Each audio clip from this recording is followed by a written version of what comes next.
Hello, good morning and welcome to Daybreak on Trust TV. It's a beautiful Thursday morning and I am Ibrahim Yusuf. I'm Sunday Michael Ogu. It's indeed a beautiful Thursday morning amidst forex crisis. Naira scarcity. I don't know how much of the Naira you have been able to retrieve. I was actually going to ask you whether I could transfer some money to you so that I could get oh my God. the new Naira notes. Yesterday I had a bit of laughter. Somebody sent me a message and said, if you are battling with these Naira notes and you are battling with forex scarcity and the Manchester United find that his heart is with you. And I said, interesting the kind of things we can absorb. We have very, very large shock absorbers, honestly. I think. And I think it's good for our mental health, you know, because if you allow these things to weigh you down, then you will not be able to wake up in the morning. Absolutely. Yeah. Absolutely. We have quite a number of items lined up for you, but first the headline this morning. IMF asks CBN to extend Naira deadline. INEC appeals Osun Election Petition Tribunal judgment. NIS at alert to prevent foreigners from partaking in 2023 polls. Controller General. All right, now the details. The International Monetary Fund, IMF, has asked the Central Bank of Nigeria to consider extending the February 10th deadline for the swapping of old Naira notes. The fund, in a statement on Wednesday, cited disruptions in trade and payments resulting from the exercise. The statement was signed on his behalf by Laraba S. Bonnet, Office Manager for Resident Representation for Nigeria. The statement came as the Supreme Court on Wednesday restrained the CBN from going ahead with the February 10th deadline. The court gave the order in a ruling on a case brought before it by 3 state governors. CBN had originally fixed the deadline for January 31st, but had to extend it in response to pressures from Nigerians. The Independent National Electoral Commission has appealed against the judgment of Justice T.A. Kume, led election petition tribunal in Osun State on 44 grounds.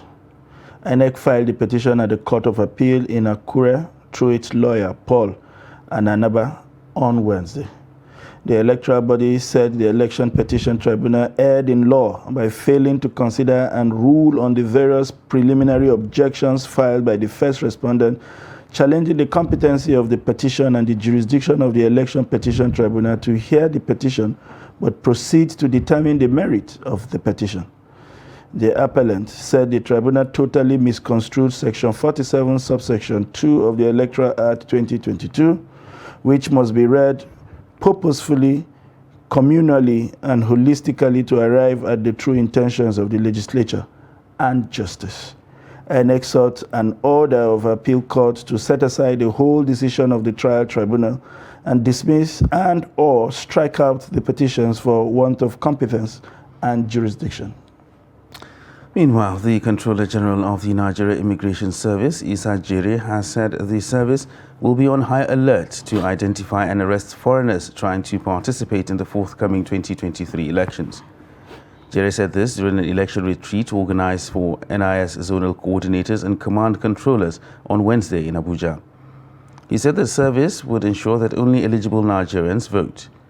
He said that the NIS has successfully confiscated voter and national identification cards in the hands of foreigners who are promptly repatriated to their countries. The immigration boss also urged personnel to be non-partisan, stressing that controllers will be sanctioned if any personnel under their supervision is caught participating in partisan politics. And that is the highlight for this morning. Moving on to packages this morning. Police in Katsina say 3 suspected armed robbers have been arrested, including the ringleader, Mohammed Abdurrahman, also known as Lalo, who has been on the police wanted list. Abdullahi Yamadi reports that the police alleged that the suspect specialized in breaking into houses, car snatching in Katsina metropolis. The report. Parading the suspects, the command spokesman SP Gambo Issa said the suspected armed robbers and car snatching syndicate confessed to have belonged to various gangs. The command listed some exhibits recovered from the suspects.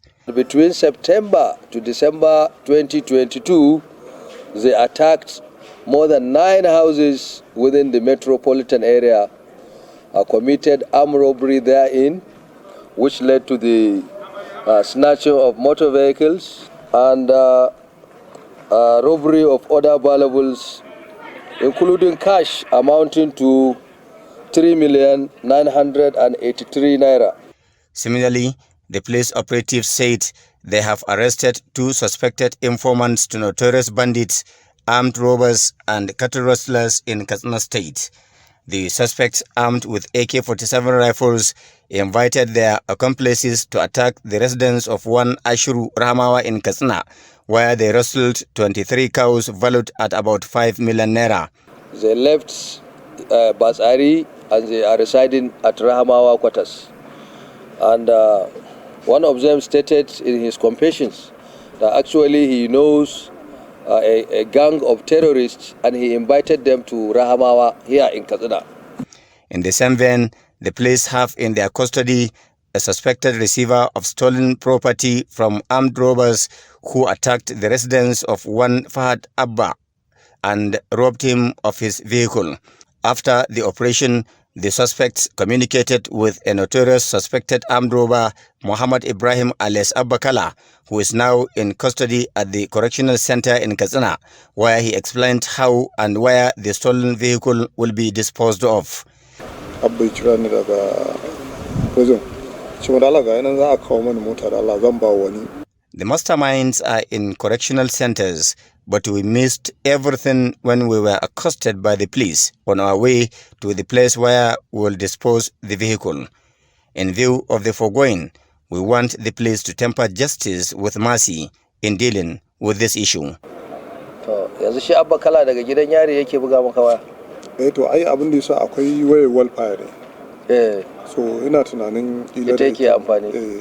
The police efforts did not stop at that because some suspected fraudster and social miscreants are also being investigated with a view to arraigning them before the court of law.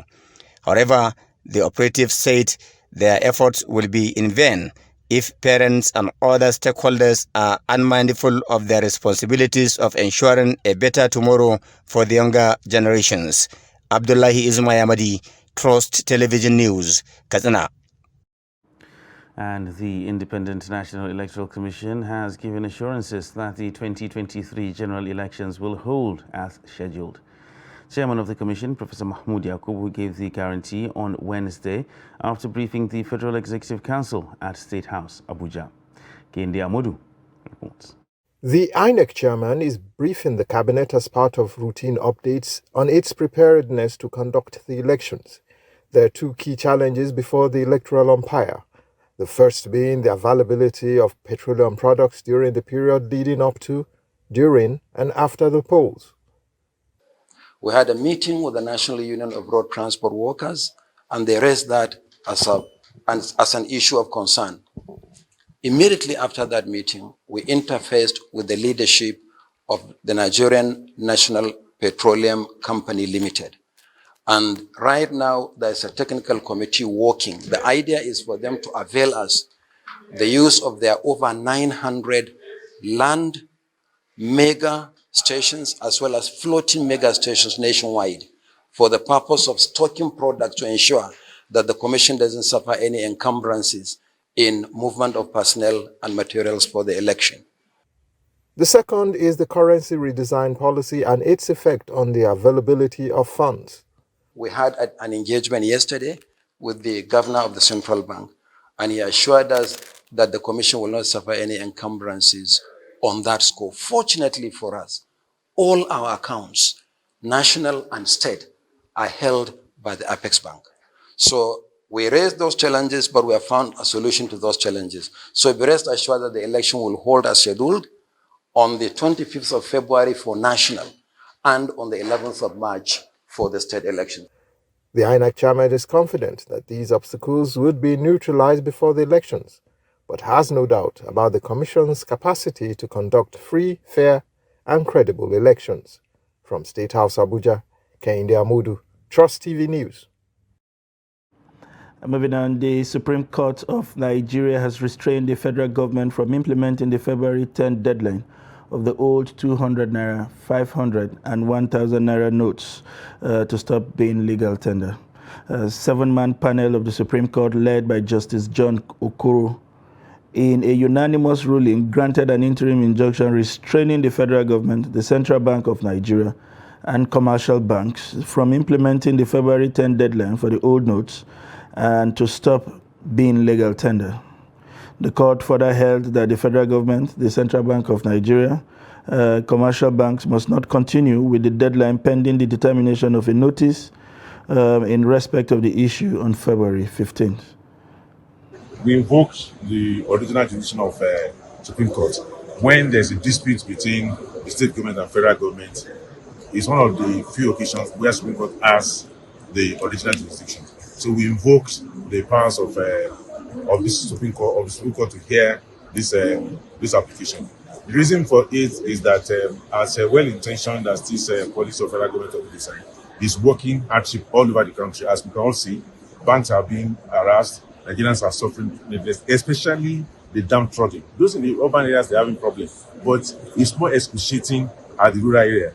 So these 3 state governments, Kaduna, Zamfara, and Kogi, deem it fit for us to invoke the powers of Supreme Court to intervene. And the Supreme Court are not just the final court, but a court of policy. The other is an expertise, and because of the urgency and the affidavit of urgency filed by the applicants, the court in its wisdom decided that something must be done because of the urgency. But the court has rightly, in its own wisdom, directed that all processes move there by 15th, that is Wednesday next week, for us to argue our various positions. Meanwhile, point-of-sale operators in Abuja have expressed mixed reactions to the Supreme Court ruling suspending the February 10th deadline for the old Naira. Noel Sampson speaks to some of them. Most operators are taking advantage of the Naira scarcity to increase their charges as people struggle to get money before expiration of deadline for the old Naira. But the Supreme Court ruling on Wednesday restraining the CBN and commercial banks on the old Naira deadline has changed all that. I'm in support of it, so that the new Naira note will go around, so that everybody will have it. Then the situation, the how things, people are angry and everything will now calm down. So I'm in support of extending the time. Some of the POS operators are not happy with the court ruling, saying the February 10th deadline should not be shifted. In my own idea, it's not a good idea because it is supposed to have a definite date. With that, Nigerians can plan towards that date.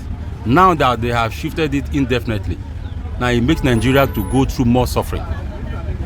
Because that old Naira, we have hope that in the next few days now, old Naira will go off. Now we will be using the new one. That if you go to the bank, at least you can get new one. Now, if you go to the bank, you cannot get old one. New one is not there. So now cancelling it is not good for us. It's not good for the whole Nigerians. So I think they shouldn't cancel that deadline they give. Like me, even in the first place, because why people are holding the new currency is because of the fact that the old currency is still in the market. If the old currency is not in the market, I think the new currency should be in circulation. The old Naira will now remain legal tender pending final determination of the suit before the Supreme Court. It may take some time, but it's a huge relief for many. Noel Samson, Trust TV News, Abuja. The issues around the Naira have sparked all kinds of reactions, and we saw developments late into the night yesterday, and I'm sure the newspaper review will bring you that. We'll take a short break. When we return, we'll bring you newspaper reviews. Please stay with us.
That's great. It's good to see you.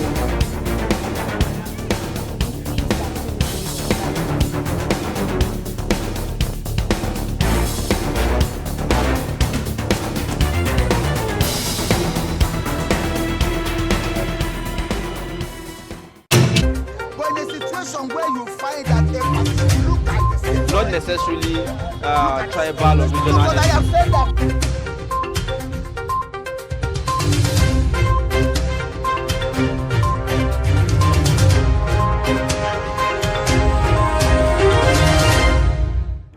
Welcome back, and thanks for staying with us on Trust TV's Daybreak. Now we'll take a look at the front pages of the newspapers, and of course we'll start with the Daily Trust newspaper. The major story on the front page reads, Naira crisis, FG files objection against Supreme Court decision. And riders here to say Buhari receives Emefiele, Malemi over Apex Court ruling. Experts proffer solution as IMF seeks deadline extension, and 2.6 trillion naira in circulation, not too much. Details of that story can be found on page 4. Towards the bottom of the front page there, FG OK's 117 billion naira for Oloibiri Museum, and you can find that on page 5. At the very bottom there, Senator Mwabushi rearrested by EFCC, jailed over 805 million naira scam. And Islamic school teacher impregnates student, defile others in Kano. Details of that on page 17. Electrical accidents killed 58 persons, injured 46 others in 2022. And of course, the pictorial there is of the Nigerians queuing at ATMs at Wuse Market, trying to get hold of the Naira notes, any which way. Atiku in Yobe pledges to restore peace, open borders, that is on page 10. And Lagos establishes food bank, slashes transport fare by 50%. And details of that can be found on page 28. Tinubu in Lokoja promises industrialization is another story that can be found on page 10 of the Daily Trust newspaper. Now, these are the major stories on the front page of Daily Trust newspaper this morning. Just for the benefit of students watching on this morning, Oloibiri is the community where Nigeria first struck crude oil, if you're conversant with your history. Moving on straight to Blueprint newspaper this morning, still on the Naira redesign controversy. Kudos knock as Supreme Court halts policy.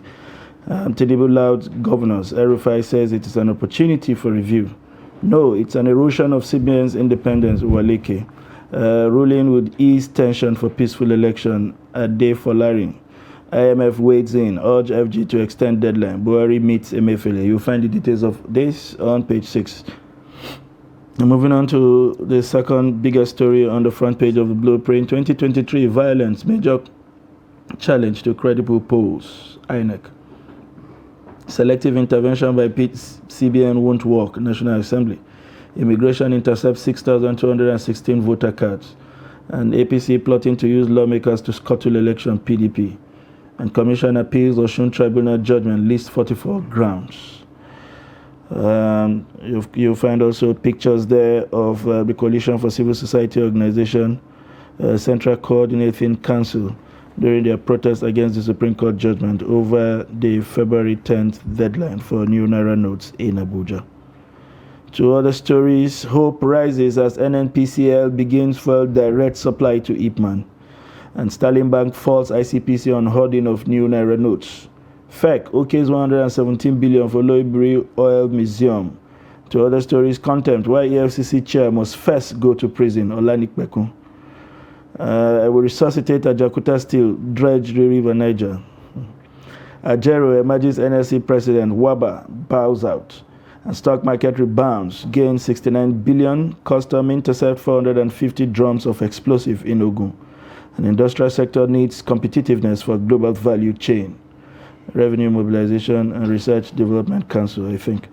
Raw Materials Research Development Council is saying that. These are the major stories on the front page of the Blueprint newspaper. All right, next we'll take a look at the Nigerian News Direct, and in keeping what we have seen so far, Naira swap. Heavy protests rock CBN headquarters over Supreme Court ruling. And riders here, they say Buhari, Emefiele in closed door meeting as Supreme Court bars FG from February 10th deadline.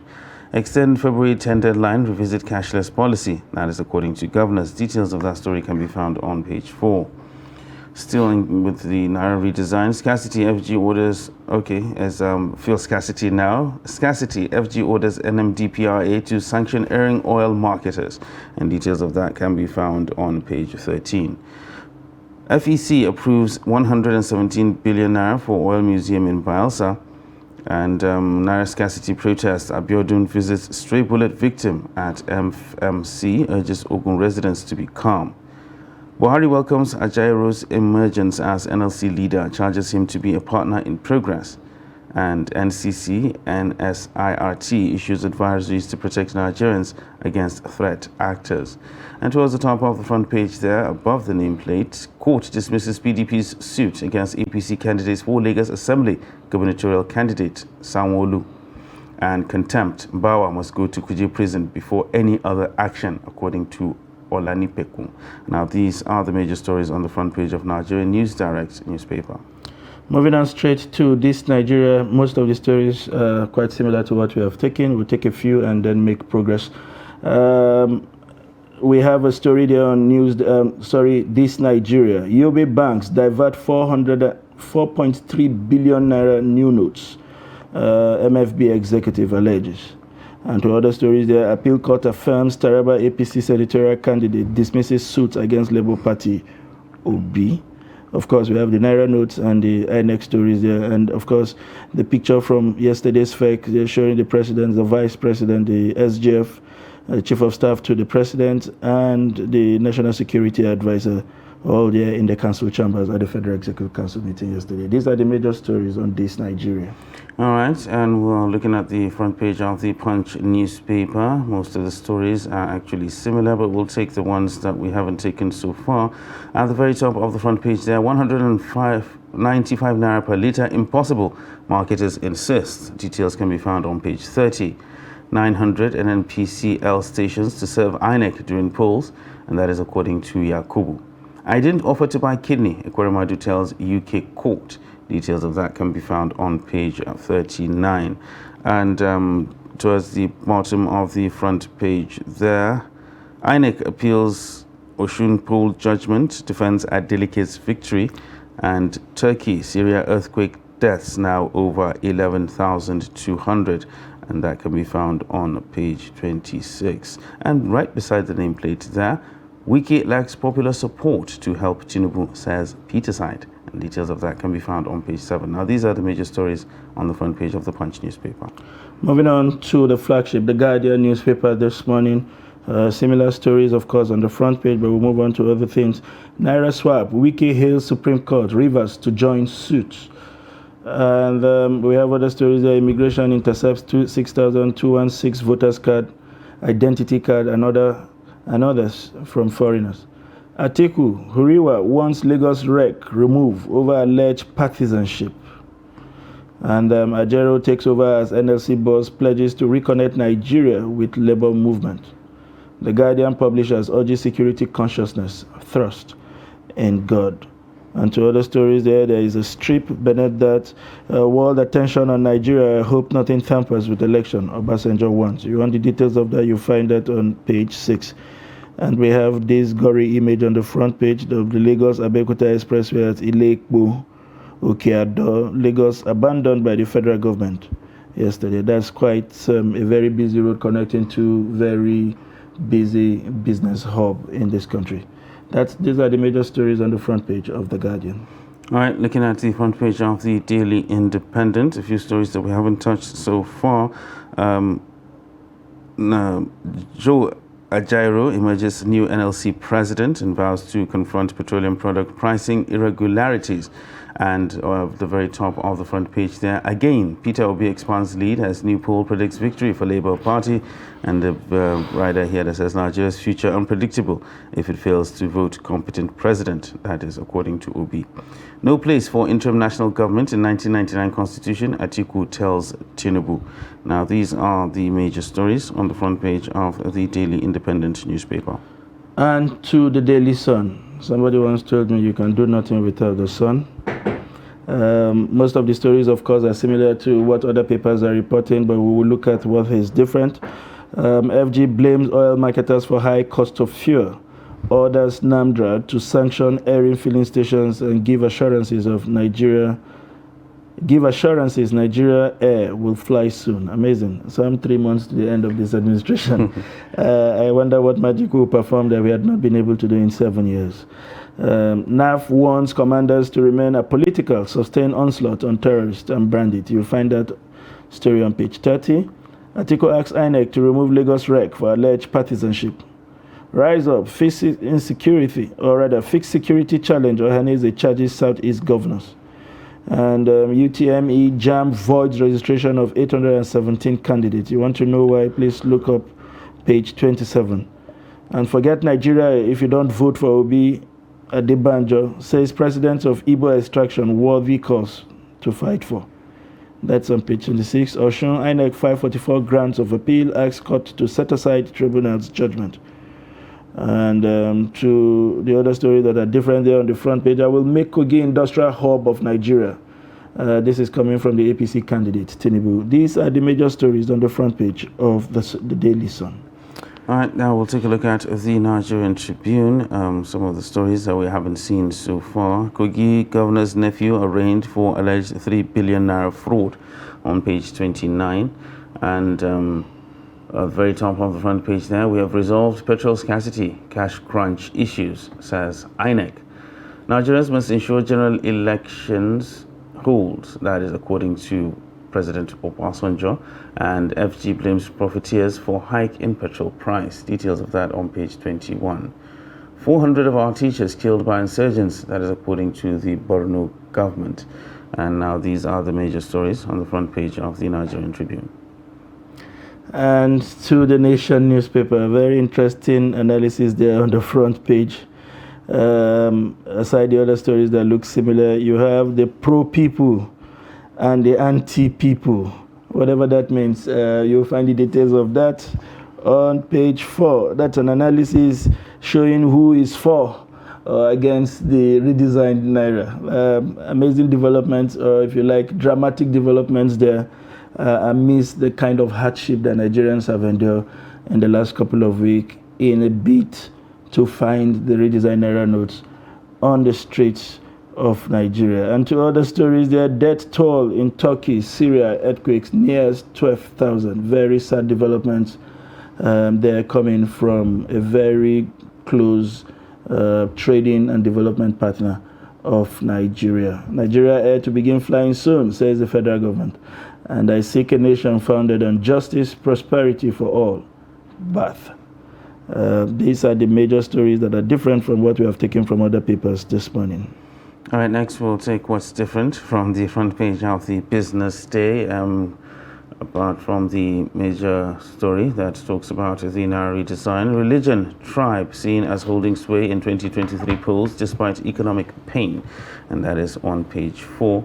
Sub-Saharan African growth hangs on economic reforms, and that is also on page 4 of the Business Day. And finally, elections will hold irrespective of situation, and that is according to the INEC chairman. Details of that can be found on page 27. Now, that's what's different on the front page of the Business Day newspaper this morning. And at this point, we are joined by the editor-in-chief, Deadline newspaper, Malem Nasrul Lawal. It's a pleasure to have you join us in the studio this morning. Good to be here. Yes, when you set out last week, the only mission in front of you was to get fuel and to get the Naira. I hope you were able to meet both targets. It's actually still a challenge. This morning I was at some of the banks. Amazing. Same story. Amazing. Honestly, it's unfortunate. We have covered quite a number of papers this morning for you. The idea is to give you a sense of what is happening across the country.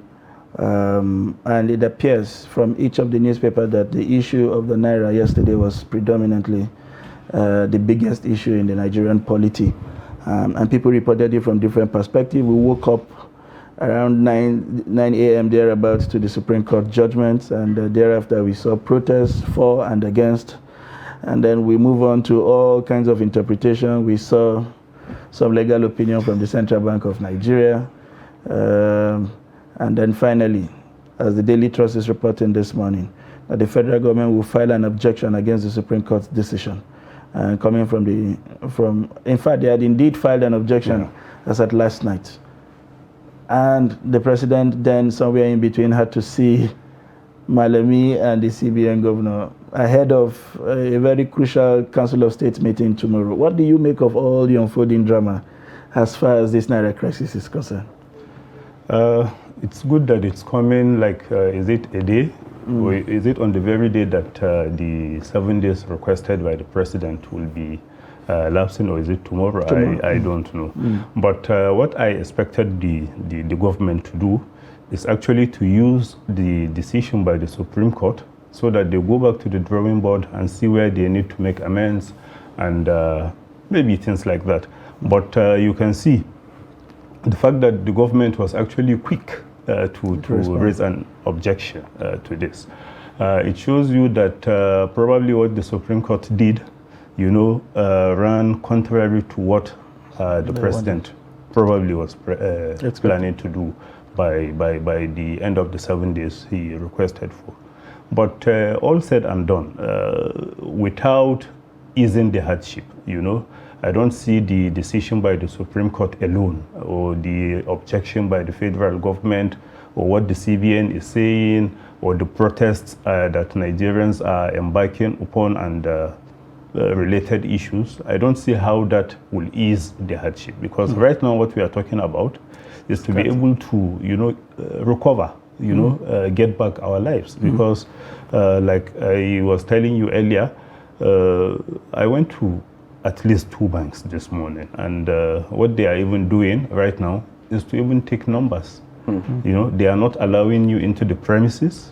What they are doing is for you to pen down your name so that when it is your turn, they call you. And honestly, by the time I was there, around 6 or so, I was told that I will be the 78 or so. I said, no, I don't think it's necessary. It reminds me of the military junta, where you had to take numbers to buy kerosene from filling station. Like the days of austerity, you take numbers to be given milk and sugar.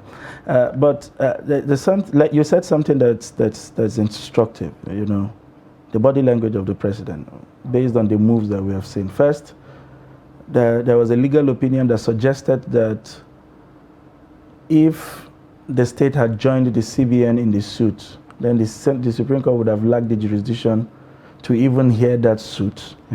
Because on the matters of the currency, the only institution that can determine what is legal tender or not, as vested by the Constitution, is the central bank. They punted that lacuna. And then I spoke to some lawyers whilst we were trying to develop this, and they were also of the opinion that the Supreme Court's, the prayers sought by the states were not enough.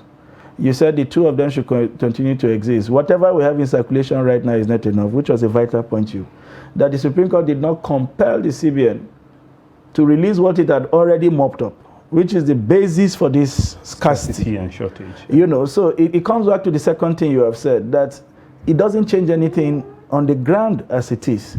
This will just be a legal tussle that they will continue to use to buy time while they continue to move towards whatever strategy it is. Those were the opinions I got yesterday. Do you agree with these perspectives? Well, legal opinions sometimes differ. I also saw some lawyers, some of them actually senior advocates of Nigeria, saying the president actually caused the problem, or the CBN rather, caused all the problem, because in as much as they have the right, to do all the things that they are doing at the moment, but they always run to the president to say that the president has approved this, the president is giving us the go ahead. So using this as an excuse, the states can take the president to court, and that's exactly what happened. So like we insist, without availability of this money, honestly, we'll continue moving in a cycle, because as it is, we are buying naira with naira. And why is that the case? Because we have succeeded in creating scarcity. And once there is scarcity, people will latch on it, be able to see what they will be able to get. And if you are like those who succeed in getting some of this maybe new currency over the counter, what do the people do? You get your 10,000 naira, and then somebody is waiting for you somewhere with 11,000 naira or even more. You sell it and then go back to the queue because you have somehow left the things that you used to do, maybe your small businesses and what have you. All the time you were at the banks trying to get money, 1 or 2 naira notes. So you take that to be your own new business, get it from the bank and then sell it outside because there is the need for it and the scarcity remains. So as long as the scarcity is still there, honestly, I don't see this, and like you said, without the CBN releasing the amount that they have succeeded in moping, honestly, I don't see us making any headway.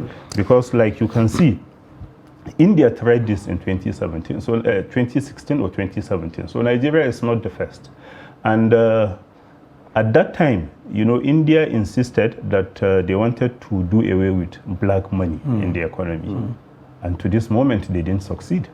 Because as you are planning, the criminals, all changing strategies. They are also changing strategies. And before you know it, these banks are owned by some people that are actually politically exposed. So what do?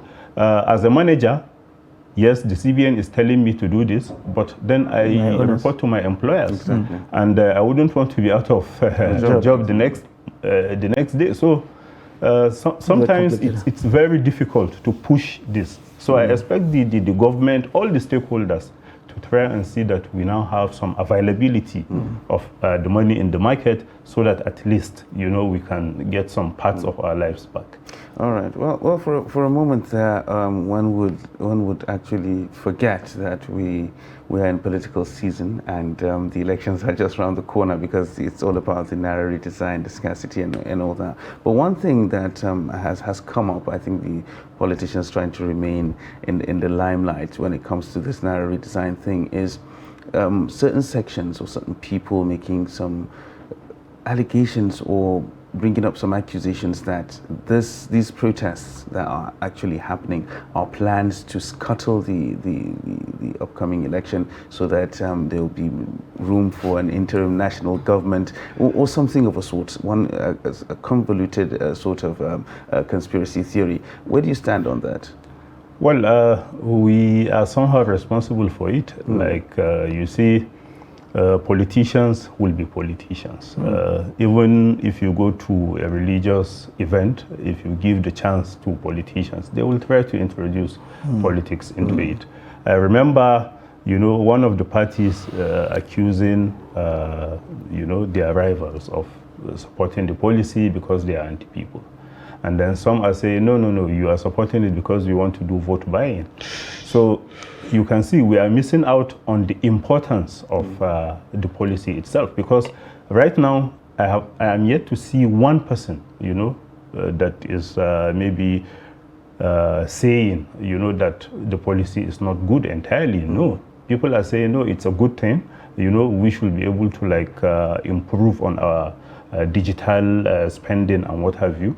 But then the way we are going about it is the problem. And once you have a problem, like I said, politicians being politicians, they will latch on it and, make it, we are just 16 days away, for God's sake, to the election. And the issues are no longer being discussed. All we are now talking about is this party supports this party is against this. And you allow all the sorts of conspiracies to thrive because you have allowed the problem to fester. Interesting. I recall the very first public address of President Trump when he won that election, and the pressmen and the general public were waiting for so long before he came out because I'm sure he was taking briefing back end on what to say and what not to say, what to touch and what. And when he came out for a while, he said complicated business. State matters, complicated business. And when I remember those words, I just think of this country. Everything at this point is just basically complicated. We are discussing the scarcity of the naira amidst the enduring fuel crisis.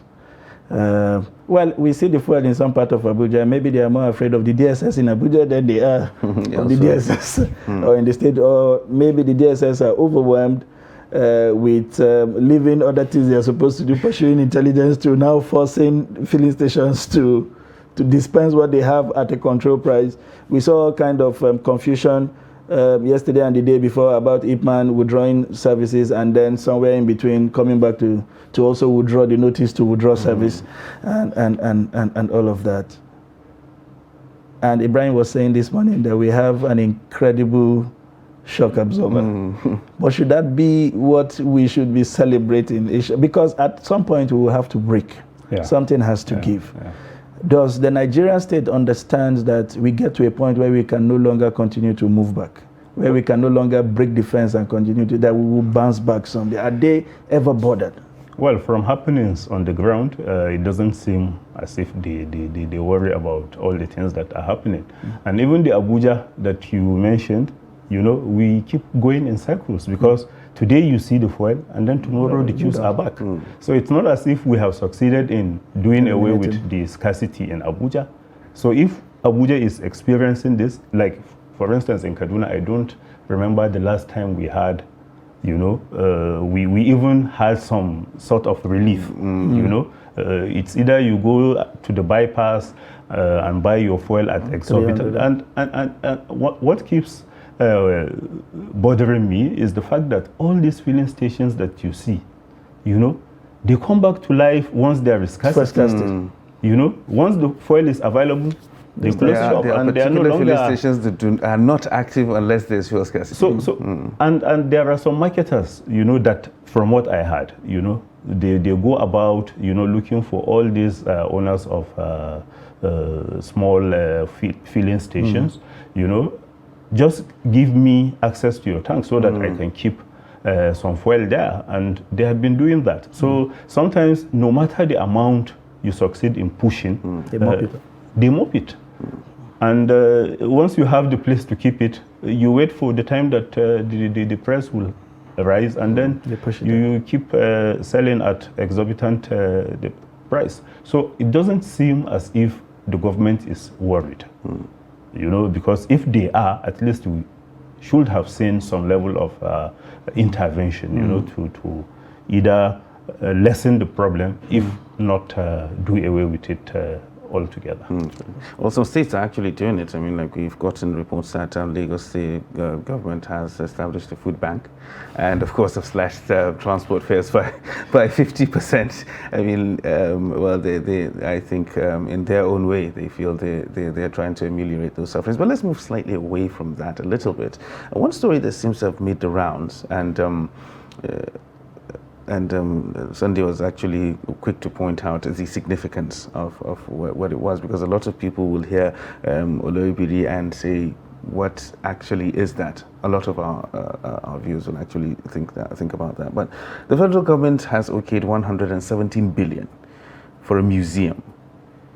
Is this the right time? Well, even if it is not the right time, I think it's a right decision. You know, like Nigerians will say, it's a step in the right direction, because, you know, we seem not to appreciate, you know, the importance of museums in Nigeria. You know, when in so many other countries, you know, they are being seen as money and spinners. You know, you get lots of money because of historical relevance. Historical relevance. Like I remember in Bangladesh, for instance, the father of the nation, Sheikh Mujibur Rahman. You know, if you go to his house, you know, he was assassinated, and they tried to leave most of the things, you know, as they were when he was actually assassinated. So because of that, so many people are now spending money to be able to go and see, you know, how it looks. And Nigeria, whether we like it or not, we are still a mono economy, because all the money that we keep getting is still coming from oil. And this is the first place, you know, where we were able to get, you know, oil, you know, and if you look at what oil was able to do for the nation, honestly, I think it's a very good decision that the government is trying to preserve some of these things so that, because it's actually part of our But the heritage. ones we already have, are we actually utilizing them? Because you're talking about it's a means for us to actually get revenue and boost tourism and all that. The ones we have, because you just talked about Bangladesh keeping things in, I remember Ariwa House. Yeah. It was supposed to be something like that for the Sadona. And I don't think it's being used the way it's supposed to. No. Honestly, if we are to treat it the same way we are treating the ones that are existing, honestly, then you will say it's a misplaced priority, because unless we, try to change the story so that we don't end up with what obtains in so many other museums, because what do they even do with them? You see some maybe Kannywood, film going there to do some of their movies because of the aesthetics and the surroundings, But apart from that, and because nobody hardly goes there. Yeah, and apart from that, they don't do anything with them. And there was a time I read a report, people actually stealing some of the artifacts, because we are not even paying attention. And probably they were not being paid salary.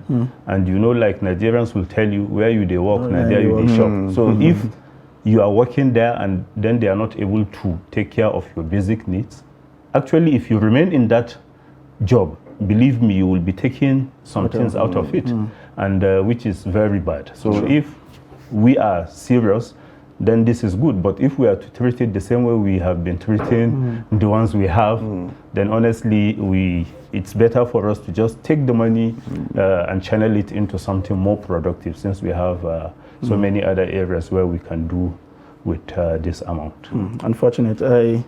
I will share a very short story before we move on. I was at a PTA meeting of my ward, and I was challenging the management to say, why are you always asking us to pay money to take children to the airport? They see these planes every day. They see them on cartoons, but you never take them to museums, and there are quite a number. When I was in Bauchi, I was at the Yaradua Monument, similar to what you are saying in Bangladesh. The caps he wore, his teacup, and you could see the ordinariness of a very simplified person and yet very complicated person, a prime minister yet living very simple. And the message struck several years after the incidents. I went to the First Story building in Badagry one of those times I was in Lagos. You could tell how we got to where we were and all of those. I wonder why schools would ignore those kind of places where you have curators to take them through times and history, and just take people to the airport and watch metal beds go. At one point, history was scrubbed from the curriculum. You can entirely. So it was just recently brought back. So you can imagine the value we place on honestly, history. I hope we get to a point where even the government can make it mandatory that a part of the curriculum, that these children at whatever level are taken to these places so that they have a rich knowledge of where we are coming from. Moving on to other story, the federal government seems to still be very high on promises. It is telling us that come what may, Nigerian Air will fly. I want to think that if we're thinking of flying in 90 days, we should have been seeing the birds by now. We should be understanding certain things. We don't yet even have an idea of who is going to operate Nigeria, under what structure, what fundings, and all of that. We don't see anything in the budget to suggest that there is a monumental provision for that. The so-called winner of it is in battle with Nigeria. Help us make sense of the minister's statements. Is this just a chip of the old lies, or there's actually something we are not seeing? Actually, if you ask me, I will tell you that the Nigerian Air, or what do they even call it, is actually flying, on social media. And then they have a logo. The logo was actually there is a logo, which is flying around on social media. But in reality, I don't see Nigeria being able to establish a serious airline in the remaining 90 days. And it's nothing for you to come out and say, okay, I wanted to do this, but then circumstances, did not allow Nigeria to be able to achieve that. But because some monies went into the design of the logo and other things, probably they don't want to come to, to explain what happened to all the monies that they have collected, when in reality, we ended up with no airline. So rather than, insist on, flying, honestly, I would expect the minister to, if he knows that this thing is not possible, there is nothing wrong in telling Nigerians the truth. But for you to keep insisting that it will fly, when even the ones that we have, we keep having one or two problems with them, honestly, it's not the best. Okay, quickly as we round up, before Ibrahim come up, say staying with Nigeria, should the government really be worried about a legacy that would not be preserved? My question really is in line with what you have said, because I've gone through the manifesto of the 4 leading candidates. And I mean, we don't need an oracle to tell us that the next president will come from those front runners.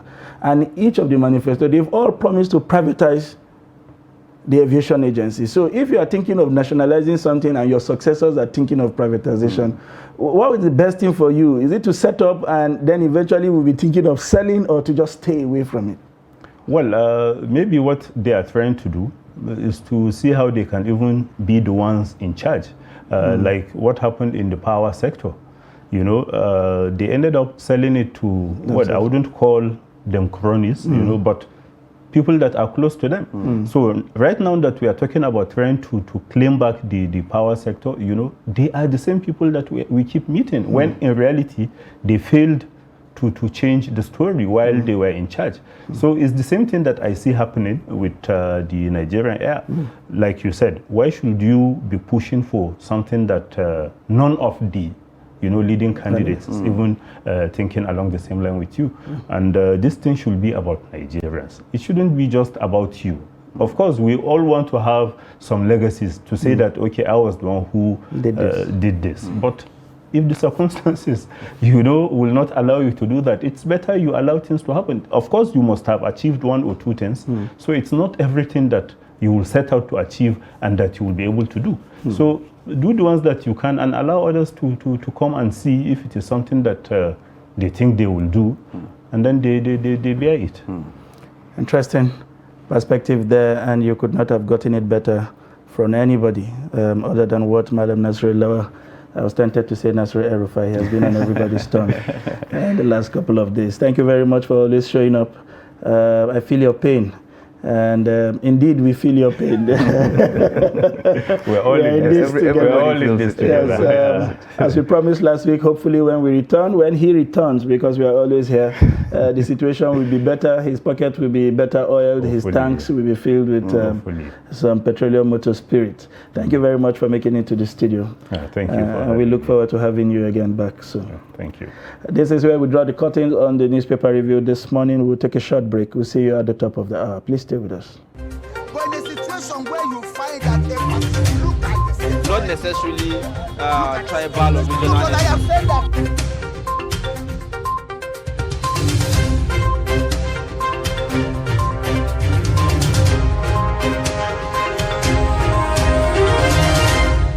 Security has to be an area they must work on.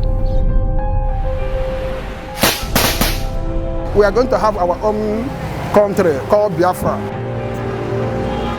You are afraid to come out and move about, lest one hoodlum or the other will harm you. If people who have guns and the rest of them could be attacked, how about we, the helpless citizens? Olo office was attacked. The Isu office was attacked. I haven't even seen where people are going to collect their PVC for voting. The IPOP people, they're not criminals, but they're just crying out for justice and help. We would deploy reasonably and strategically to make sure that we decimate the activities of these bad elements who are causing problems in the land.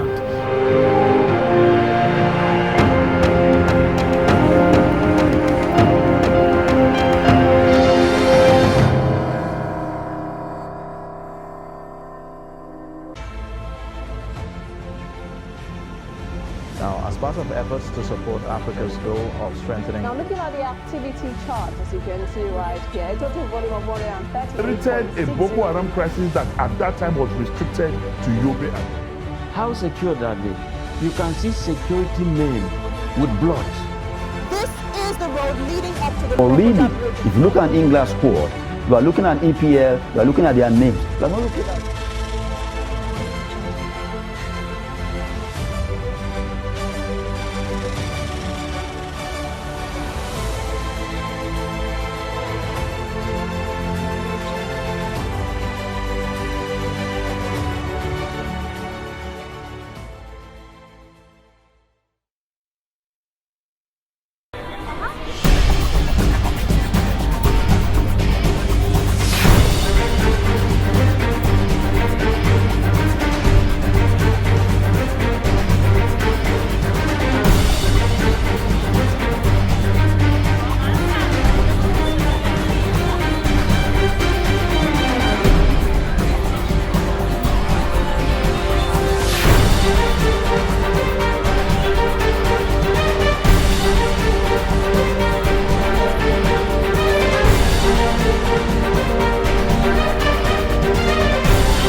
Trust TV, documenting the Nigerian story.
Well, thanks for staying with us. And if you're just tuning in, it is Trust TV's Daybreak this lovely morning. I am Ibrahim Yusuf.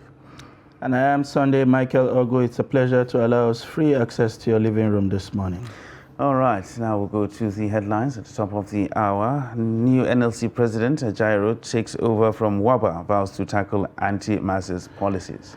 And IMF asks CBN to extend Naira deadline. NIS at alert to prevent foreigners from partaking in 2023 polls. Moving on to the details, the International Monetary Fund has asked the Central Bank of Nigeria to consider extending the February 10 deadline for the swapping of the old Naira notes. The fund, in a statement on Wednesday, cited disruption in trade and payments resulting from the exercise. The statement was signed on his behalf by Laraba X. Bonnet, Office Manager for Resident Representation for Nigeria. The statement came as the Supreme Court on Wednesday restrained the CBN from going ahead with the February 10 deadline. The court gave the court order ruling on a case brought before it by 3 state governors. CBN had originally fixed the deadline for January 31st, but had to extend it in response to the pressures from Nigeria. The newly elected president of the Nigeria Labour Congress, Joe Ajaero, and other executive members of the Congress have been sworn in. They were sworn in at the ongoing 13th NLC National Delegates Conference by the human rights activist and senior advocate of Nigeria, Femi Falana. Ajaero said the Congress will, during its tenure, wake up and fight all anti-masses policies with full force. He also warned politicians to play their games according to the rule, saying they would not hesitate to take necessary action if any politician tries to manipulate workers. The Labour leader also warned the Independent National Electoral Commission to make itself neutral during the next elections to avoid facing the wrath of Nigerian workers. The Controller General of the Nigerian Immigration Service, Issa Jere, has said the service will be on high alert to identify and arrest foreigners trying to participate in the forthcoming 2023 general elections. Jere said this during an election retreat organized by the NIS zonal coordinators and command controllers on Wednesday in Abuja. He said the service will ensure that only eligible Nigerians vote. He said the NIS had successfully confiscated voters and national identification cards in the hands of foreigners who were promptly repatriated to their countries. The immigration boss also urged personnel to be non-partisan, stressing that the controllers would be sanctioned if any personnel under their supervision is caught participating in partisan politics. All right, and that's it for the headlines on the hour right here on Daybreak. We'll take a short break, and when we return, the show continues. Stay with us.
TV, documenting the Nigerian story.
Welcome back, and thanks for staying with us on Daybreak right here on Trust TV. Now let's go to our first conversation of the morning. The Labour Party has declared that it will leverage on the widespread support from Nigerians to win the 2023 elections. Now, the party, which some of the other candidates said has no structure to win the election, appears resolute ahead of the presidential election, which is just 16 days away. Now, official spokesperson of the party, Ndikato, joins us in the studio for more on the discussion. Good morning and welcome to Daybreak. Good morning. Thank you for having me. All right. Well, the Labour Party seems to be bullish ahead of these elections coming in spite of what every other person is saying. Where's this confidence coming from? I mean, from the people, from the support we've seen from the people. I think if you have this level of support, you'll definitely be confident. Thankfully, we're not arrogant. We're just really confident. Nigerians have shown, I mean, typically during election season, what you would have is parties really having to mobilize and, you know, try to get those their people on the grassroots to get support for them. But we have people actually coming out for this support. We don't have to pay that much. We don't have to do that much. People are carrying the Labour Party, as Nigerians would say, on their head. People are carrying the Labour Party on their head. And when you see that, when you go to places and you see that there was no need for mobilization for people to come out, and they're following you to trek from local government to local government. People are volunteering their own time, their own energy, not because they are running for office, not because they are seeking to gain anything when you win, which is what, you know, mostly obtains in the political space, not because of all of that, but because they want good governance and because they believe in you. I think that would instill confidence in anyone. One of the things that worry me, if you like, and the number of Nigerians with what I see with the Labour Party is the fact that there seems to be just one unified message around the presidential candidate. Quite a number of the states seem to be in turmoil. Why are we not seeing that goodwill, you know, transcend the presidential candidates or rub off, sort of? It's transcending. I mean, everybody is campaigning on the level that they are campaigning on. And if you go to some of these places, you would see them putting their picture. I mean, I come from Kaduna, you see Jonathan Asake putting his picture and putting Peter Obi's picture next to it. I think that also the goodwill that comes with the with that, many people are already banking on it, and already, you know, I went to Imo earlier this year, and I could see the candidates, you know, on that level. That is those running for House of Reps and all of that, because they don't have gubernatorial elections now. But those running for the lower seats are banking on all of this. They're really counting on it, and people are following. It should also point to, you know, that, you know, we're not expecting to have a rubber stamp Senate or National Assembly at this point in time. We really want a very heterogeneous system, a system that has people from all sorts of parties, so that people can come together and make a better government, and that is it. But as it is, Labour Party is having good support at the grassroots. People are taking advantage. People are running. I can see Ireti Kingibe in FCT here doing what she can, and yeah, that's it. All right. Well, one thing that people keep talking about when they talk about the structure and how the party is and all that is a situation whereby, perchance now, the Labour Party eventually wins the presidential election, and just like you said, you don't want a rubber stamp National Assembly, which is, there's a very high chance that probably will not happen. You will not get you might not get a majority in the National Assembly. A lot of people are concerned that wouldn't it be difficult for you to run a government in a situation like that? At all. I think that the issues plaguing Nigeria are, you know, things that everybody can agree with on common sense, on a common sense level. When it comes to insecurity, for example, would the National Assembly say, oh, because the president is not from my own party, I'm going to stop the purchase of weapons or, you know, surveillance materials? And so these things are common sense issues on a large scale. But another thing I'd like to point out is Nigerian politicians are very flaky. Right? So they gravitate towards power. And one thing you will notice is if you enter power, like look at what happened with the PDP, right? And the APC, you would enter and think, oh, okay, we've lost elections, our people are with us. And then gradually some of your strongest soldiers will start to decamp because they are like that. They gravitate towards power. People who are dissatisfied with the system they are in, but were not confident enough to move because they were not sure that this place could have won. When it happens and when Labour Party wins, you find that these people will have the boldness to move. We already have some politicians who have already decamped based on that. You know, again, I'll use the Imo example with a lot of politicians there waiting for the gubernatorial elections to come through and for them to use the Labour Party platform. I saw in Abia. I'm seeing in places, several places. On that, the Labour Party right now, or the presidential candidate, is actually running as a breath of fresh air. Mostly, that's the situation on ground. But if something like this happens and all these other established politicians move over to Labour, are we doing the same thing over again? I mean, that is what is sad about it. But let me tell you, in our engagements, we've been trying to encourage a lot of Nigerians and a lot of young people, and I tell them, you're already participating in politics. If you are campaigning or canvassing for votes, a lot of people have formed, these groups, these groups to canvass for votes and, grassroots and all of that, and are going around. I say, what you're doing is politicking. And if you're already politicking, you should join the party. Don't make the mistake of saying, I'm only campaigning for Peter Obi, and when he wins, I'll be. It's important that if you're already participating in the political process, please take the step of making it official. Because what will happen is nature abhors a vacuum. If there's a vacuum there, people will enter and fill it. So here's hoping that people will take advantage and already step into the system. But already you would see that Nigerian politicians will take advantage of these situations. And I mean, this is what. So you can't help it. We're trying to help it by by telling young people and telling not just young people. Let's not be ages. Telling older people too who are in this space. I mean, the thing we have is that you would have a lot of people who have their careers, who have. And I remember in '99. Let me use my parents as an example. In '99, we had this photographer. My mom was a lecturer in University of Abuja, and so we had this photographer that we used to call Honorable. You come and take us. Those days they would take pictures to come and snap and go and wash and come back. Yeah. So this man came around that 98, 99 time. He came and told us that he was going into politics. And he's going that the new dispensation, that the new political dispensation has come in. He thinks if he goes to the village, he's going to go and win the election there. And people like my parents who, my mom had so much to offer, my dad had so much to offer. They're like, no, this is not going to last. This political dispensation, this democracy is not going to last. We have seen it before. We will come and try to run. Next, the military will come back and everything. And those same people stayed behind. Honorable was the kind of person that if he takes your picture, you may not get it 2-3 months later. He'll be telling you, I'm coming. And at the end of the day, he went and ran. And he won. Why did he win? People who could have come to run were saying, this is not, let us just hands off. And so we're trying to push for that. Like, don't hands off. Don't say, I'm just doing this for Peter Obi. I want him to run. I want a better nation. If your efforts can put someone you think who is good into office, it can also put you into office. Canvass for votes, join the system and be part of it. And we're really, really trying to encourage a lot of people to do that. Interesting. I'm looking at you and I'm wondering what office you're running for. A little bit away from what appears to be some charming measure of confidence that you exude. You look like you're taking a class with Peter Obi himself. But El-Rufai, your own governor, would describe your candidate as a Nollywood actor. Which is very insulting. Yeah. Why is that? It is insulting. I think whatever chance you have to come on TV, you should sell your candidate, you should sell what he intends to do for Nigeria, you should sell why you think you win the election. The little time I have here, I know you can think that 1 hour is a lot, but it's not that much time, and I need to sell Peter Obi. So if we come here and then instead of selling, we go into ad hominems, I don't think those are the issues. Nigeria is plagued with so many issues at the moment that coming on TV, especially if you come from Kaduna State and you're the governor of Kaduna State, with everything that is happening on Kaduna State, in Kaduna State, I think that any little opportunity you should get should be to tell the people of Kaduna State how you intend to protect them. Should be to, try to get us to feel a bit confident. We are really beaten down at this point. Like, Kaduna State is the state going through one of the worst situations in Nigeria at the moment. And you would think that, if our governor comes, he would talk about what has happened to us. He would talk about the attacks that has happened. Okay, how do you intend to protect us? And he has been silent for such a long time. And to come on TV to say this, I don't know, it doesn't feel right.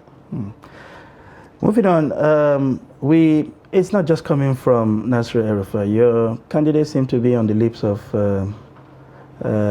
his party's presidential candidate quite a number of times, once in Anambra and in other places, describing him as a container economist, describing him as a Chinese statistician, and in fact at some point saying a statistic will go chop.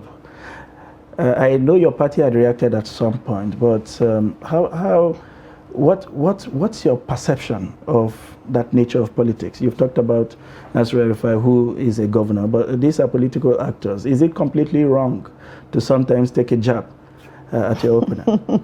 I think, again, like I've said prior, when Peter Obi gets an opportunity, he tries his best to sell himself. He tries his best to talk about the issues plaguing Nigeria. And I think that's what it is, especially, you know, with that candidate, we have not really heard him talk about policies that much.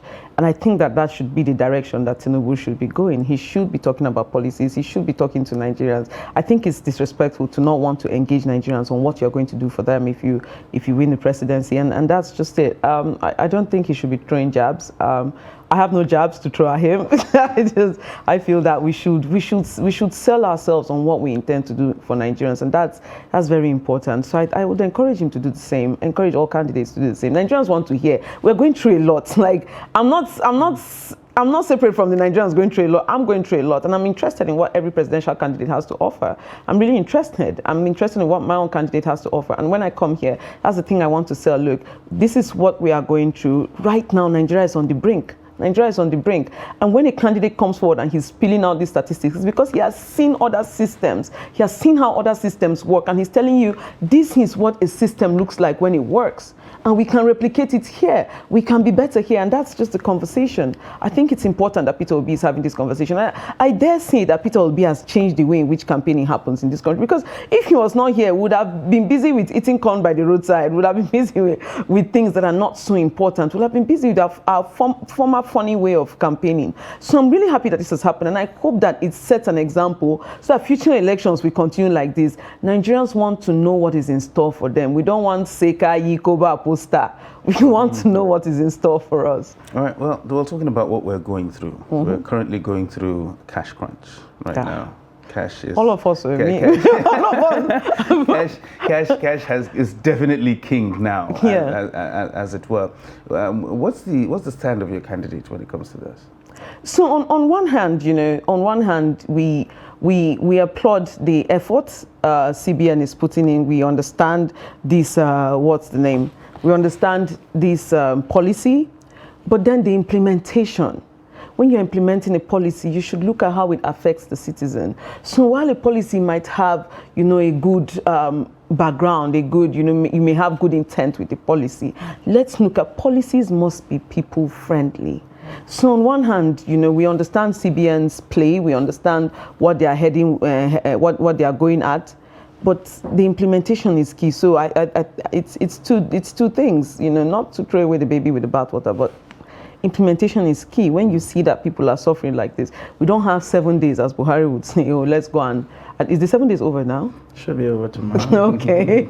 We don't have, give us 7 days to go and see. People are suffering in real time. There's so many places where we come from where, you know, I mean, in Southern Kaduna, there are not many people with bank accounts there. I think some of the few banks, you see some in Kafanchan. When you really go to other local governments and see, people have to congregate in Kafanchan to use these banks. It means that many people are unbanked. And so these people rely on Naira from day to day to be able to survive. And we have to think of those Nigerians. I don't think that the majority of Nigerians are banked. I don't think presidential candidate would say that your likes that is talking about you and the other party, which seem to support the policy or have a positive disposition for the policy, are doing so because they said because you enjoy seeing Nigerians suffer in a way, and that they are kicked against it because they are pro-people. How would you relate?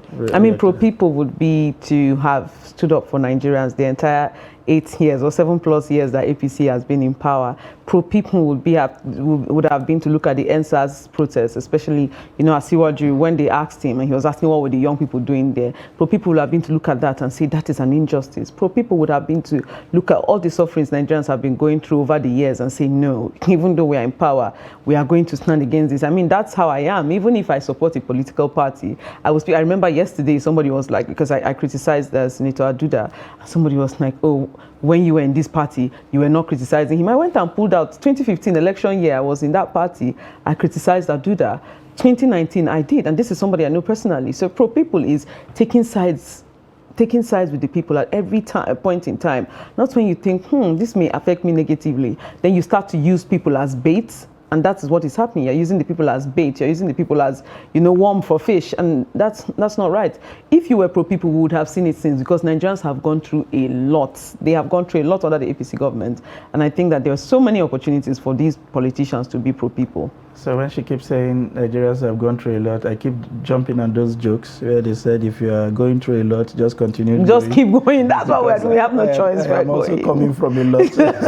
I wonder when we will all be done with what's a lot. Talking about your candidate's track record, it's almost becoming music in many people's ears. How much he saved while he was governor, how he cut down the cost of governance, how he ramped up health institutions in the state, how he was #1 in education and health, and all of that. But you've been to quite a number of places with him. Do you think those messages are resonating with people? Yes, they are. Yes, they are. You know, these conversations, you know, when people say it's just social media, it's very funny. Social media trickles down. It trickles down. There's a reason why Trust TV, for example, will have a Twitter and a Facebook and a YouTube, because these conversations spread, these clips spread. What people are saying keeps spreading, and they spread like wildfire, and they influence the conversation at the grassroots. You know, with respect to like the gatekeeper theory, we're really grateful for social media. Before, just a few media houses could come and dictate what everybody will talk about. But now, you know, the gate is wide open. Anybody can dictate, and that is what is happening. Young people have taken hold of the conversation. The conversation is spreading like wildfire. I keep using examples. I mean, we went to my village in Kafanchan, and people followed me to Obi, trekked from Kafanchan to Kagoro. People from Kagoro followed and trekked back to Kafanchan. You know, all the way between these two local governments, shouting and being excited about what they have heard, and you know, the possibilities if Peter Obi becomes president. So these things have trickled down. These things have trickled down. People have heard. People understand what the issues are, and like I said, like people are suffering. This is a case of suffer no the tire person. People are actually suffering. They're going through a lot.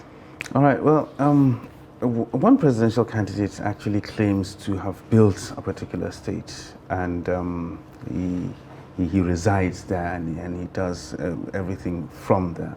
And a lot of people are throwing the jabs that you don't want to throw at your candidate, saying that, okay, if he did such a fantastic job in Anambra, why does he spend so little time there?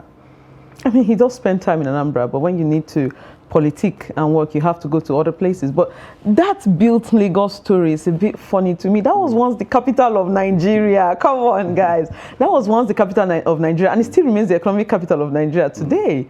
So if this place is such an economic zone and a lot of policies are directed to this place, would you say that people should not go there? Even if it's Zamfara, anybody can live anywhere they want to in Nigeria. It is what it is. I mean, none of us come from the FCT. I don't think. Do you come from the FCT? Absolutely. No, I come from Kaduna, and I'm here, and there's a reason why I'm here, right? So people are free to live and work anywhere. I don't think. But if you leave, when you leave here now, you're going back to Kaduna, aren't you?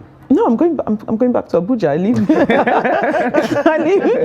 in Abuja. I've lived in Abuja since '93, and the Baggies have not said, "Oh my God, why are you here? You know, leave this place." I've lived amongst them for a long time. My mom was a lecturer, and we lived in Baggy communities, because you know, people understand that when a place has been designated as the capital, many people will gravitate towards it. I mean, our major port is in Lagos. It's not Tinubu that made it the major port. People have governed Lagos before Tinubu. In fact, Igbos have governed Lagos before Tinubu. That is the kind of country that we want. Anybody should be able to live and work in it. And I think that we should dissuade this kind of conversations, because they are bigoted in nature. They're bigoted in nature, and they make, you know, they make Nigerians endangered. When you now start having, you know, today it starts with Peter Obi, and we'll be like, oh, because he's running for president, it's okay. But till the day that a Kaduna girl will be in Lagos and someone will say, go back to your state, what are you doing here? You know, it's not right. It's not right at all. I don't think that belongs in the conversation at all. Lagos was the capital of Nigeria. Because of that, it enjoyed certain privileges. It's now currently the economic capital of Nigeria. It's not Tinubu that made it.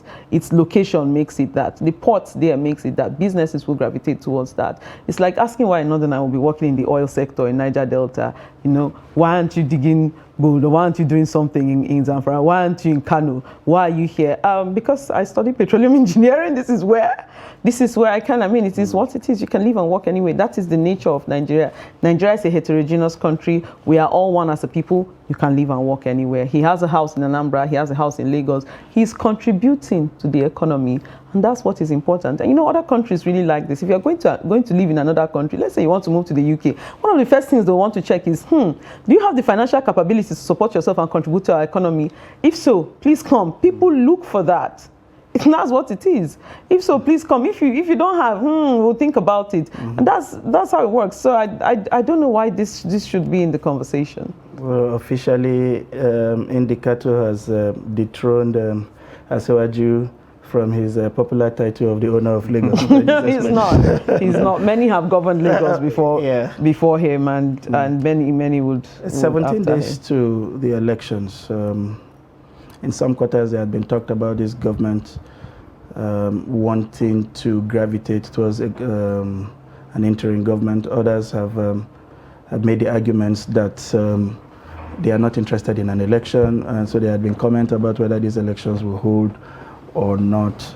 And in fact, we have seen more of those concerns coming from the ruling party, despite repeated assurance from INEC and the security agencies. Does your party share in those apprehensions? Yeah, the elections will hold. What we are most concerned about, for example, yesterday, and I would like to call it out, yesterday we actually saw INEC retweeting, liking a tweet that called Peter Obi an opportunist. And people went and saw it, like, why is INEC liking this tweet? What is happening here? You know, but at the end of the day, I think they came out to release a statement. But if we have the organization, the institution responsible for elections, with people working among their staff behaving like this, I mean, it calls for concern. So it's in those kinds of places that we're really concerned. Is INEC really an unbiased umpire in this situation? It really calls for concern. And I think that, you know, news media needs to shed more light on why that happened. Any other country, this would have been a major scandal. But we're seeing it just flying under the radar in Nigeria, and that's quite something. Otherwise, you know, I think we've had 20 plus years of democracy, isn't it? That's right. We've had 20 plus years of democracy. At this point, Nigerians, we should stop having that conversation of will elections hold and be bold about elections will hold, because what's the other option, right?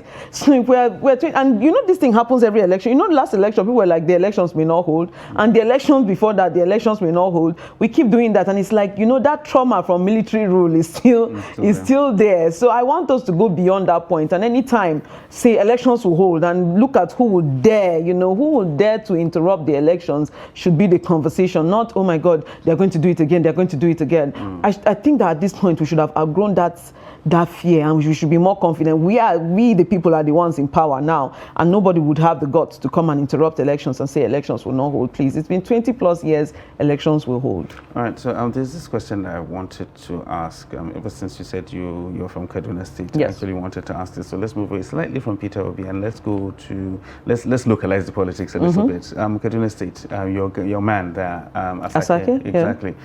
What do you think are his chances?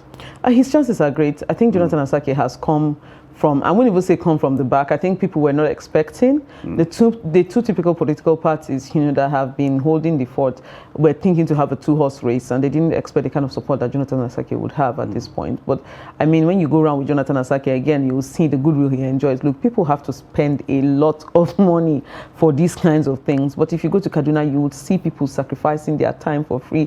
And the thing he enjoys is people are not expecting anything in return. People are not expecting anything in return. So there are two possible outcomes for Jonathan Asake. One, that he wins the election, or two, he causes a great dent.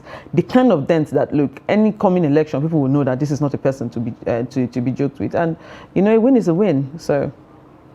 Okay. Interesting conversations there with spokesperson of the Labour Party, Indikato. I was telling her when she stepped into the studio that I was expecting somebody much taller. This is all of me. It's nothing. I can tell you for a fact that where she fell short in terms of height, she had made up for in terms of intellect.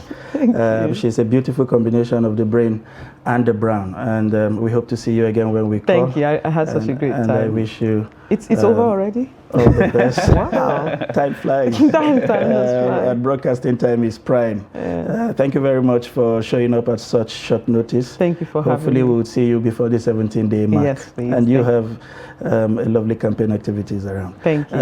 That's it with Indikato. We will take a short breather. When we return, we'll move straight to our second conversation. Please don't go away.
TV, documenting the Nigerian story.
All right. The Supreme Court of Nigeria has restrained the federal government from implementing the February 10 deadline of the old 200, 500, and 1,000 naira notes from being legal tender.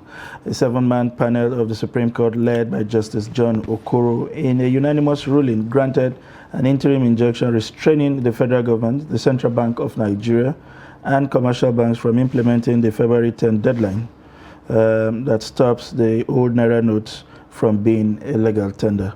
The court further held that the FG, CBN Commercial Bank must not continue with the deadline pending the determination of a notice in respect of the issue on February 15. We invoked the original jurisdiction of Supreme Court when there's a dispute between the state government and federal government. It's one of the few occasions where Supreme Court has the original jurisdiction. So we invoked the powers of this Supreme Court to hear this application. The reason for it is that as well-intentioned as this policy of federal government of this is working hardship all over the country. As we can all see, banks are being harassed, Nigerians are suffering, especially the downtrodden. Those in the urban areas, they're having problems, but it's more excruciating at the rural area. So these three state governments, Kaduna, Zamfara, and Kogi, deem it fit for us to invoke the powers of Supreme Court to intervene. And the Supreme Court are not just the final court, but a court of policy. The other is an expertise, and because of the urgency and the affidavit of urgency filed by the applicants, the court in its wisdom decided that something must be done because of the urgency.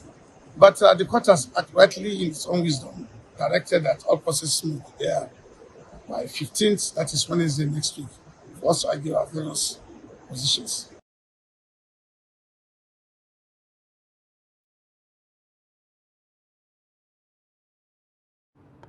Meanwhile, the point-of-sale operators in Abuja have expressed mixed reactions to the Supreme Court ruling, suspending the February 10 deadline date for the old Naira. Noel Sampson speaks to some of them.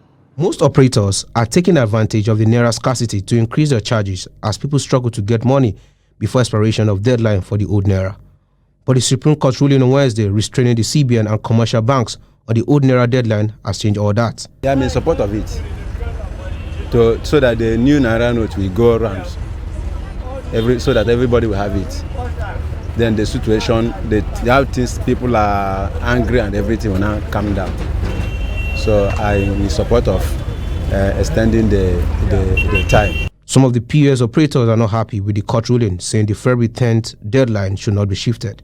In my own idea, it's not a good idea because it is supposed to have a definite date. With that, Nigerians can plan towards that date. Now that they have shifted it indefinitely, now it makes Nigeria to go through more suffering. Because that old naira, we have hope that in the next few days now, old naira will go off. Now we'll be using the new one. That if you go to the bank, at least you can get new one. Now, if you go to the bank, you cannot get old one. New one is not there. So now cancelling it is not good for us. It's not good for the whole Nigerians. So I think they shouldn't cancel that deadline they give. Like me, even in the first place, because why people are holding the new currency is because of the fact that the old currency is still in the market. If the old currency is not in the market, I think the new currency should be in circulation. The old naira will now remain legal tender pending final determination of the suit before the Supreme Court. It may take some time, but it's a huge relief for many. Noel Samson, Trust TV News, Abuja. That's it. A senior advocate of Nigeria, Sam Kabu, joins us to interpret the ex parte motion granted by the Supreme Court. It's a pleasure to have you join us this morning. Thank you very much. I've read so much from your people that at some point I am not even sure what I'm reading. After the Supreme Court's pronouncement, I was reading a legal opinion by the CBN lawyers, and they were saying that they were not joined in the suit in a way it was the state suing the federal government, and in that instance the Constitution provides that it can be the first and final court of instance, but if they had joined the CBN, then the Supreme Court would have lacked jurisdiction to listen to that, because they are the only ones who have the right to determine what is a legal tender and all of that. And then we move on to the arguments from the Attorney General's office, which sort of describe this largely as an order, not a judgment in some sense. And so in all of this, what exactly did that pronouncement meant for what currently exists, and where does all the deadlines stand with the Supreme Court's order? Well, let me start by saying that generally, for the Nigerian, the only person that does not know what he's doing is the person that is given the job to do. Every other person knows more than the man that is in charge of their affairs. All of us as lawyers, all of a sudden will become judges. All of a sudden will become philosophers and all of that. But let me take my time, and I'll talk very slowly. Let me explain what is happening here. First, as to why you have the interim order. The courts use injunctions to ensure that matters that are urgent in nature are attended to by the orders. What am I saying? If the court is of the opinion that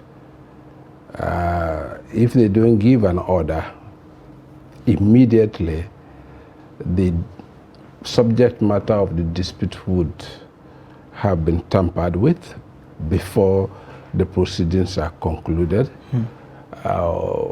Perhaps if the order is not made, then the entire essence of the proceedings would have been what? Rendered, if I want to use what the lawyer call it, nugatory. That is, made nonsense of, because at the end of the day you already have a fait accompli. The harm would have already been done. So in order to prevent that, you use the auspices of injunctions. And the injunctions are of three types. The one that is of what we call excessive urgency, I don't know if that's the word, but it's so urgent enough that you cannot wait for tomorrow.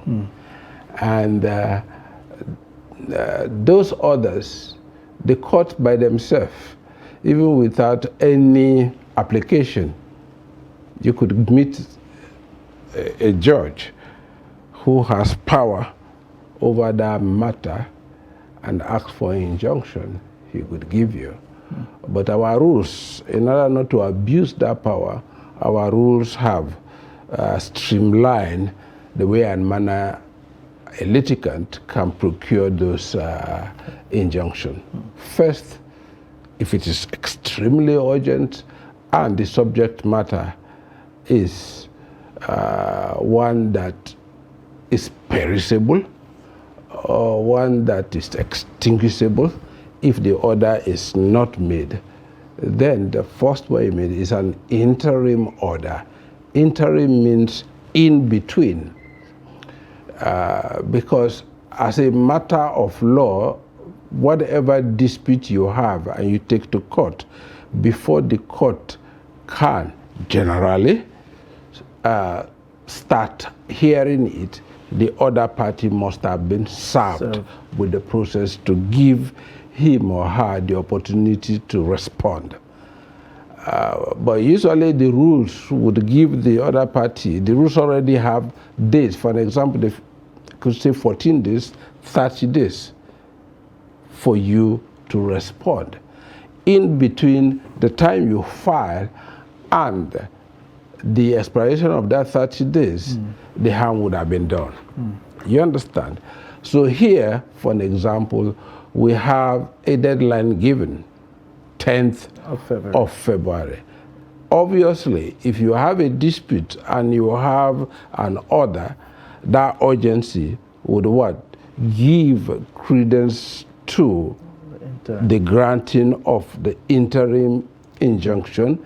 The interim would be, it would act and operate in between this time that you come to see me ex parte, that is without the other party, and the time necessary for the other party to respond. So usually you have 48 hours to respond, generally, but they could give you more than that for you to respond. So in between that time, they could grant the order, and that is the order that was granted ex parte, without hearing from the defendant. And that's why it's short. Usually it can be more than 7 days. If it goes beyond 7 days, it dies a natural death. Then there is the second injunction, which is interlocutory, which is between the time when the proceedings commence and the end of the proceedings. In between that, to say, for example, if we are fighting over a land, one person could ask for interlocutory injunction to say, between now and the conclusion of this case, let nobody enter the land. The court can grant that injunction to say, as from today, right up to the time when the case is determined, nobody should go into the land. So that is interlocutory, that is in between the proceedings. Then you have the one which is perpetual, which is after the case. If you win, for an example, if somebody is trespassing over your land, an order will be made to say, never would you do that again, either by yourself or your agent or previous, or anybody acting on your own behalf should never enter that land again. That is the perpetual. You understand? Yeah. So here, this is what we have. Then you see so much commentaries, all of them talking about, oh, why the case shouldn't have shouldn't have gone to the Supreme Court, and why the central bank should have been joined as a party. Yes, the law says if a case cannot be determined without a person, that person is a necessary party. And therefore, he has to be joined in order not to have multiplicity of cases. If we are fighting over this land, and there's another party who says who lay claims to the land, he is a necessary party, because if we finish our fight and he is not there, then that means we have to institute another case. You understand? In this case, the thoughts are this. They said, oh, we are talking about the activities of central bank. And you now go to the court without the central bank, meaning that you want the case to be determined without hearing the central bank. And therefore, that failure to join central bank could be fatal to your case, because if the Supreme Court determines that the central bank is what? A necessary party, then he must join it. You understand? Yeah. But if you now join the central bank, then it now becomes another matter altogether, because what? The Supreme Court only has original jurisdiction over disputes between state against state and state against the federal government. You understand? Yes. So if you now bring a non-state party into the dispute, then it has to go to the Federal High Court. And then come up. And come up through the wrongs. Yes. But there is an aspect here which I have looked at, which very many people have ignored. And if you allow me, let me read section 20, subsection 3 of the Central Bank Act of 2007. This is what it says. Notwithstanding subsection 1 and 2 of this section, the bank shall have power, if directed to do so by the president, and after giving reasonable notice in that behalf, to call in any of its notes or coins on payment of the face value. What that one means, unlike all the other duties and functions and powers of the CBN, this one, it only and can only act on the directive of Mr. President. In which case, it can only be what? An agent of the president. If indeed, assuming that's right, the Supreme Court makes that finding that because of this provision and because the initiative has to come from Mr. President, which is the executive, and you are only acting on that initiative and pursuant to his own directive, then the buck will stop on who? The president. The president. And therefore, we already know who is what? Paying the piper. Meaning that we know what? The principal. So the law says, if you know the principal and you know the agent would what? Bear no liability. Because what? He's a puppet. The person who bears the liability is what? The principal. In that case, you don't need to have any issues with what? The agent, the puppet. So by implication, you deal with what? The principal.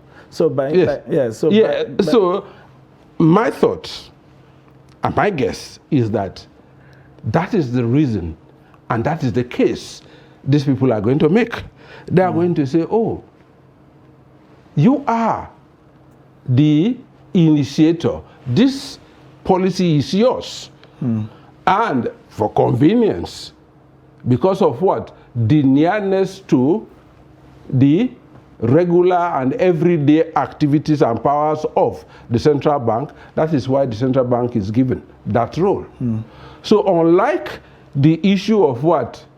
The printing of notes and the minting of coins that are what? Prescribed in section 18 and 19. This one is for Mr. President. It's Mr. President's what? Initiative and directive. And Mr. President has owned up to it.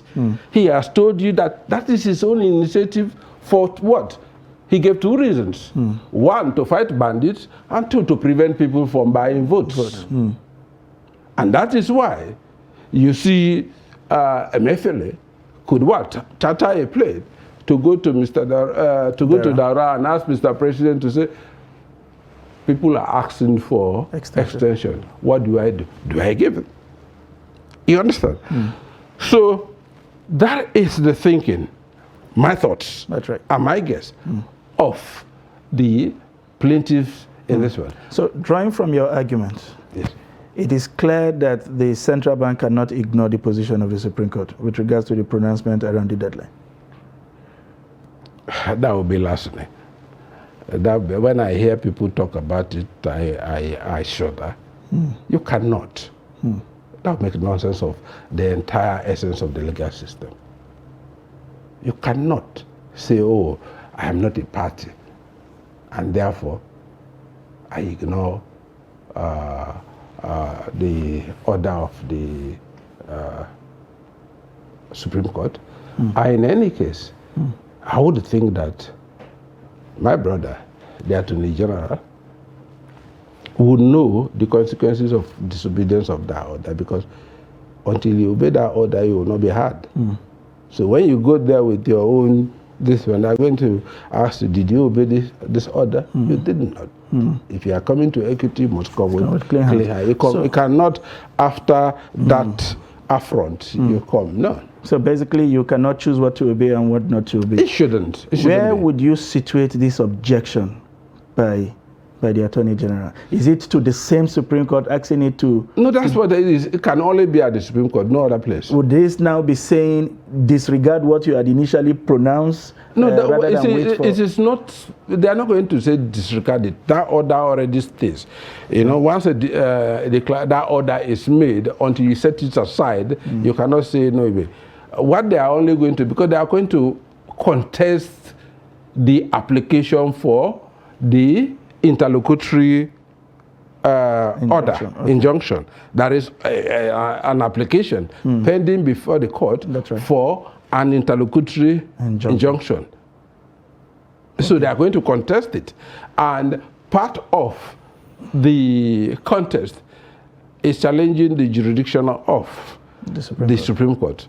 My thought, I read briefly there, I don't get the hang of it, to say, I think whether the parties were, there's some form of a misnomer or whatever it is, to me that is not it.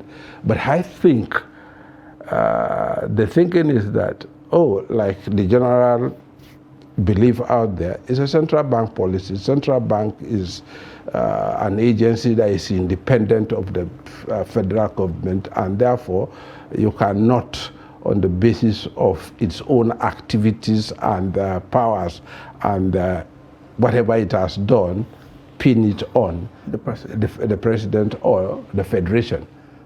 That could be the argument. So basically now, I just want to ask now, yes, from a layman's perspective. Yes. The new old Naira notes continue to be legal tender until the Supreme Court says otherwise?